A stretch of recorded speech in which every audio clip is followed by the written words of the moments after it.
Anyway, but more importantly, coming up right now is Mohammed Ahmed. Actually, I think he's MBE, is he? Mohammed, morning. Good morning, Kelvin. Good How morning, are you, Kelvin. sir? Yes, How are you? yes, I do have an MBA. Oh, right, well done. Can I ask you, Mohammed, since we never met each other before, what did you get the MBE for?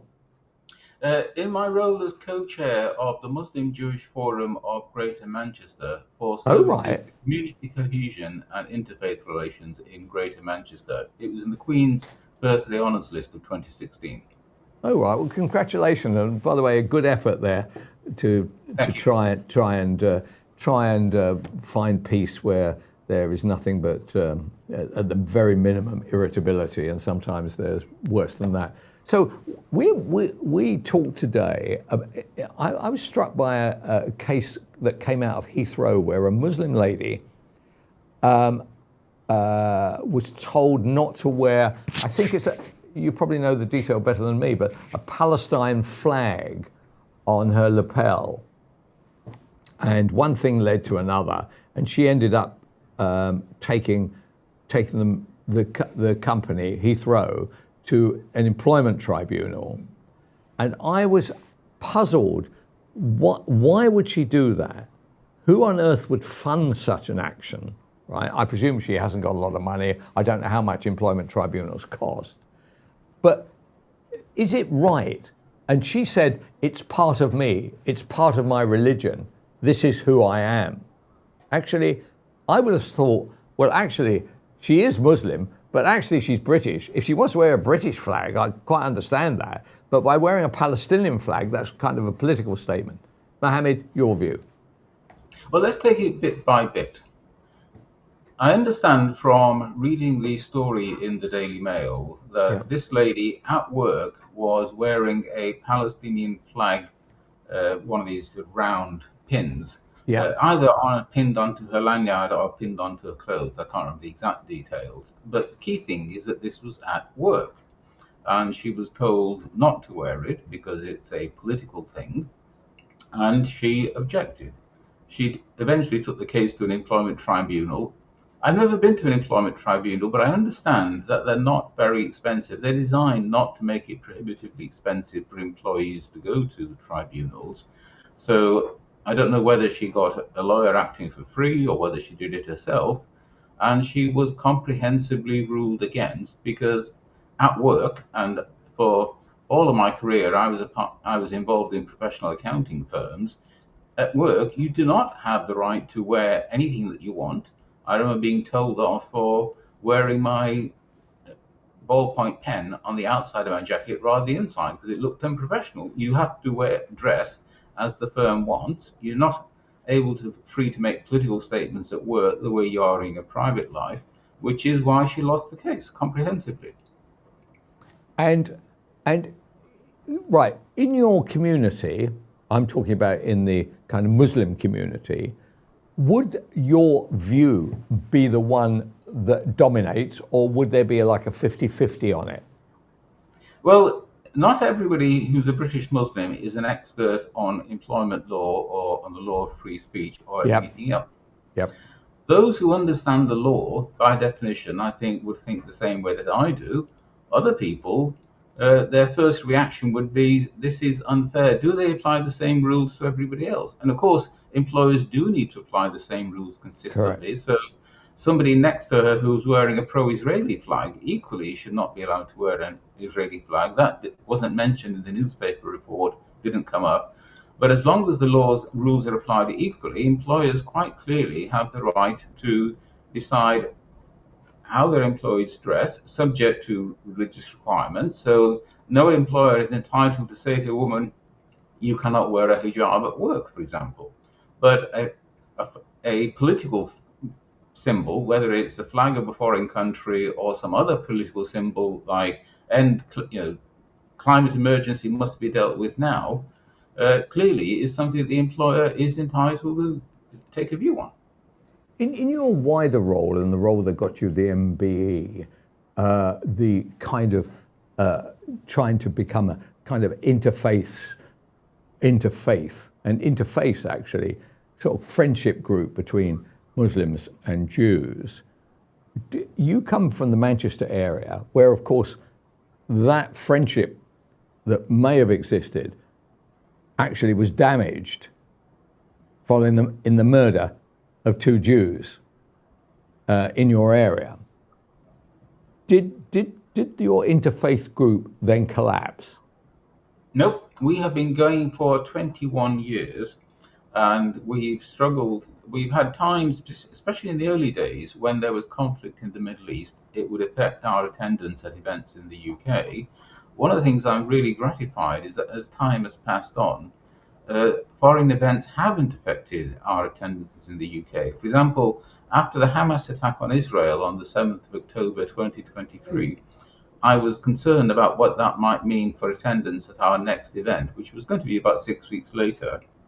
I was really gratified that 6 weeks later, when we held that event, which was an event to talk about British law, the attendance of Muslims, Jews, Christians, humanists, etc., was basically unchanged from what it would have been the year before. So I'm puzzled by that. So are you right? You've extended it into Christians and the like. Are you saying that the number of Jews that turned up was exactly the same as pre the attack? Yes, I mean, you can't measure. We don't count, head by head, but we know what our attendances are like. We know what our attendances were like the year before that, and basically there was no change. It was really gratifying. Yes, I'm astonished by it.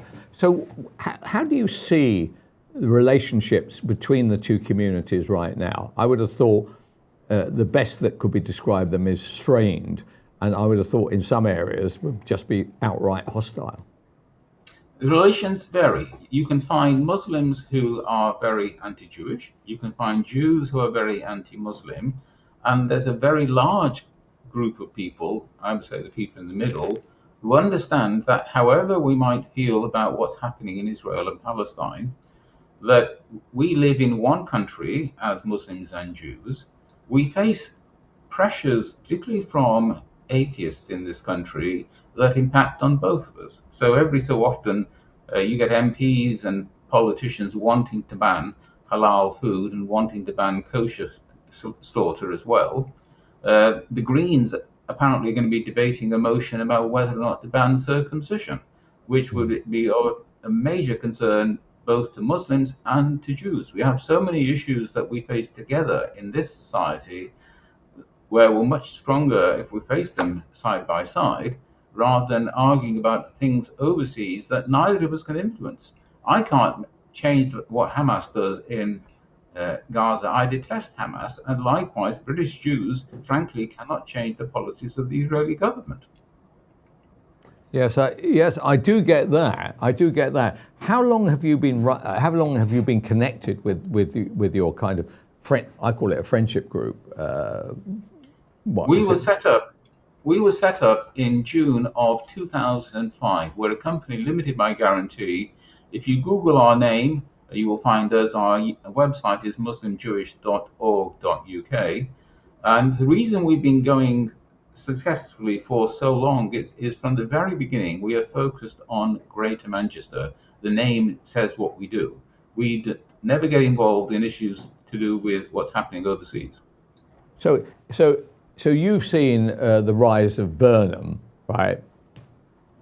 And were you pleased when he was elected, or did you think actually, he would just be another politician telling whoppers for votes?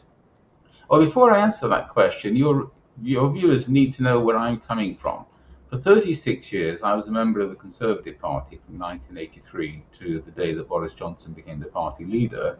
And since October 2019, I've been a member of the Liberal Democrats. Oh, right. So that's where I'm starting from. I've met Andy Burnham on a number of occasions. First of all, he was elected mayor in May of 2017. And 2 weeks after he was elected as mayor, there was an awful terrorist attack in Manchester, at the Manchester Arena, where 22 people were killed by a suicide bomber who was clearly motivated by extremist Islamist views. 2 weeks after that was our iftar. We run an open iftar for Muslims, Jews, anybody else who wants to come along to the iftar, and he was our principal guest at that iftar and spoke very well. And while he was there, he invited me and my Jewish co-chair, Councillor Heather Fletcher, to meet with him in a sort of private meeting to discuss community cohesion ideas for Greater Manchester. And that meeting took place a couple of months later. It took time to schedule, but in August of that year, he gave us, it was originally supposed to be an hour, he gave us an hour and a half of his time with about 4 members of his team and him to talk about community cohesion. And he's an excellent listener. And I bumped into him occasionally at functions since then, but nothing like us at that long meeting. Speaking as a citizen and as a Liberal Democrat, speaking as a citizen, because I'm not speaking for the Liberal Democratic Party in any way, I'm just a member. I was very disappointed by the Keir Starmer government over the last 2 years. I'm glad that he's gone. And I think Andy Burnham will do a better job. For a start, he's a much better communicator. He can react on his feet. When Kenny Badenoch attacked him about his black T-shirt, he made a 5-second video pointing out it was dark blue and winking his eyelashes at her.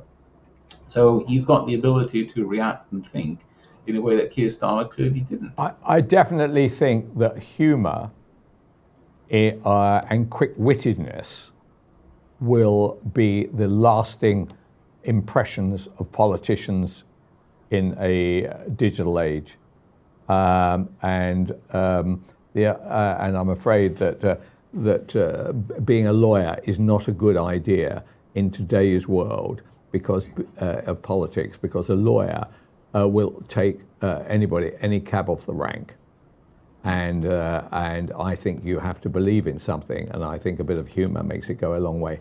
Look, Mohammed, it's very nice to talk to you. Congratulations on trying to find friendship where I think actually I'd be astonished in Manchester. If I was a Manchester, either Manchester Jew or actually anybody living in Manchester following the Manchester Arena thing, I would be feeling enormously hostile towards the community in which people seem to prosper in it. So I congratulate you for trying to find peace where actually, I suspect a lot of people feel nothing but anger, but well done to you and Mohammed. All right, thank you very much indeed.